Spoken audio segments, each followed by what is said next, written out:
ಎಲ್ರಿಗೂ ನಮಸ್ಕಾರ. ಅನಾದಿ ಕಾಲದಿಂದಲೂ ರೈತನ ಕುಟುಂಬದಲ್ಲಿ ತಾನು ಒಬ್ಬ ಅಭ್ಯರ್ಥಿಯಾಗಿ ಗುರುತಿಸ್ಕೊಂಡಿರುವಂಥ ನಮ್ಮ ಹಸು, ನಾಟಿ ಹಸು, ಹಳ್ಳಿಕಾರ ಹಸು ನೋಡಿ. ಮನೆಯವರೆಲ್ಲ ಅದ್ರ ಬೆನ್ಸವ್ರಿ, ಅದನ್ನು ತುಂಬ ಪ್ರೀತಿಯಿಂದ ಸಾಕಿ ಹೊರಗಡೆ ಕಳಿಸ್ತವ್ರೆ ಮನೆ ಹೆಣ್ಮಕ್ಳೆಲ್ಲ. ಇದು ವ್ಯಾಪಾರ ಆಗದೆ ಇವತ್ತು. ಕುಶಲ ಅಣ್ಣ ಹೇಳಿ. ಹಸು ವ್ಯಾಪಾರ ಆಯ್ತಿರೋಂಗದೆ ಅಣ್ಣ? ವ್ಯಾಪಾರ ಆಯ್ತು ಅಣ್ಣ.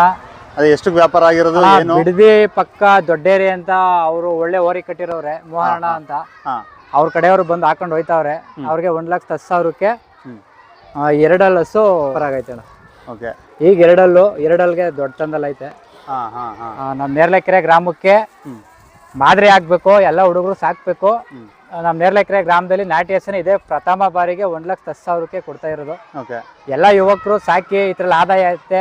ಇದ್ರಲ್ಲಿ ಆದಾಯ ಮಾಡಿ ನಾನು ತೋರಿಸಿದ್ದೀನಿ.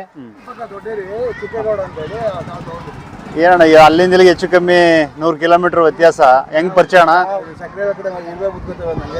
ಒಳ್ಳೆ ಪದಾರ್ಥ ಇದ್ರೆ ಜನ ಎಲ್ಲಿಂದ ಬೇಕಾಗ್ಬೋದು. ಆಯ್ತು ಅಣ್ಣ. ಓಕೆ. ನಮ್ಗೆ ಒಪ್ಪಿಗೆ ಆಯ್ತು. ನಾವು ಅದಕ್ಕೆ 100 200 ಇದ್ರು ಹೋಯ್ತು. ಅವ್ರು ದುಡ್ಡು ಹೇಳಿದ್ರು ದೊಡ್ಡದು ಅನ್ಸಲಿಲ್ಲ. ಅದ್ರ ಗುಣಕ್ಕೆ ನಾವು ಒಂದು ನೋಡ್ರಿ ಅದಾಗಲೇ ನಡ್ಕೊಳ್ಳೋ ಸ್ವಭಾವನೆ. ಹೌದೌದೌದು.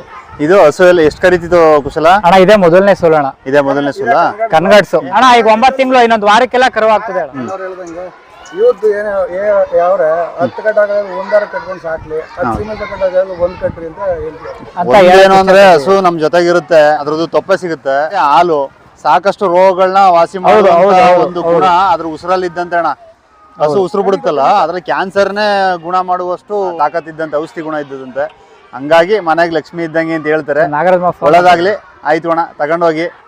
ನೋಡಿ ಸ್ನೇಹಿತರೆ, ಮಂಡ್ಯ ಜಿಲ್ಲೆ ಶ್ರೀರಂಗಪಟ್ಟಣ ತಾಲೂಕು ನೇರಳೆಕೆರೆ ಗ್ರಾಮದ್ದು ಕುಶಲ ಅಂತ ನಮ್ಮ ಹುಡುಗ ಸಾಕಿದ್ದ. ಅದನ್ನ 1,10,000 ರೂಪಾಯಿಗೆ ಬಿಡದಿಯಿಂದ ಬಂದು ಅಣ್ಣವ್ರು ತಗೊಂಡು ಹೋಯ್ತಾವ್ರೆ ನೋಡಿ. ಇದು ಮೊದಲನೇ ಸೂಲಿದು. ಮೊದಲನೇ ಸೂಲು ಅಂದ್ರೆ ಫಸ್ಟ್ ಟೈಮು ಕರು ಹಾಕೋದಕ್ಕೆ ನಾವ್ ಹಂಗಂತೀವಿ. ಏನ್ ಮುತ್ತೈದೆ ಕಾಸು ಅಂದ್ರೆ ಏನಣ್ಣ? ಮುತ್ತೈದೆ ಕಾಸು ಶಾಸ್ತ್ರ ಕಣ. ನಾವು ತಗೊಂಡೋಗಿ ನಾವು ನಮ್ಮ ಪ್ರೀತಿ ಯಾವ್ದಾದ್ರು ದೇವಸ್ಥಾನಕ್ಕೆ ಹಾಕುವಂತದ್ದು ತಗೊಳ್ಳೋಣ. ಮುತ್ತೈದೆ ಕಾಸು ತಗೊಳ್ಳೋಣ. ಎಷ್ಟು ಕೊಡ್ತಿರೋದಣ್ಣ? ಅದು ಲೆಕ್ಕ ಅಲ್ಲ. ಪ್ರೀತಿ 500 ರೂಪಾಯಿ ಕೊಡ್ಲಿ, 1,000 ರೂಪಾಯಿ ಕೊಡ್ಲಿ. ಒಂದ್ ಮನೆ ಇನ್ನೊಂದ್ ಮನೆ ಕಳಿಸುವಾಗ ಎಣ್ಣೆ ಹೆಂಗ್ ಕಳಿಸ್ತಾರ ಅದೇ ರೀತಿ ಸಾಕಿಸ್ಕಬ. ಏನೇನೆಲ್ಲ ಅದ ನಮ್ಮಲ್ಲಿ. ಒಳ್ಳೆ ಕರ ಹಾಕಿಸ್ಬೇಕು ಅಂತ ತಂದಿದ್ದು ಅಣ್ಣ. ನಾವು ಮನೆ ಮಾಡ್ತಾ ಇರೋದ್ರಿಂದ ಹಸ ಕೊಡ್ತಾ ಇರೋದು. ಇವತ್ತು ನಾನು ಸೋತ್ ಕೊಡ್ತಾ ಇದ್ದೀನಿ. ನಿಮ್ಮ ಮನೆ ಬಾಗಿಲಿಗೆ ಬಂದಾಗ ನೀವು ದಯವಿಟ್ಟು ಸೋತ್ ಕೊಡಿ. ತುಂಬಾ ಸಾಧು ಜೀವಿ, ತುಂಬಾ ಚೆನ್ನಾಗಿ ನೋಡ್ಕೊಳ್ಳಿ. ಮನೆ ಮಕ್ಕಳ ಥರ ಸಾಕಿರೋ ನಾಟಿ ಹಸುನ ಬೇರೆಯವರು ಕೊಡೋದಕ್ಕೆ ಅವ್ರಿಗೂ ಬೇಜಾರು, ಹಸುಗೂ ಅಷ್ಟೇ ಹೊರಗಡೆ ಹೋಗೋದಕ್ಕೆ ಬೇಜಾರು. ಇರಲಿ, ಏನೂ ಮಾಡೋಕ್ಕಾಗಲ್ಲ. ಅನುಕೂಲತೆಗಳಿದ್ದರೆ ನೀವು ಒಂದೊಂದು ನಾಟಿ ಹಸು ಸಾಕಿ ಅಂತ ಹೇಳ್ತಾ, ಪ್ರೇಮ್ ಕುಮಾರ್, ನೇರಳೆಕೆರೆ, ಮಂಡ್ಯ. ಎಲ್ರಿಗೂ ನಮಸ್ಕಾರ.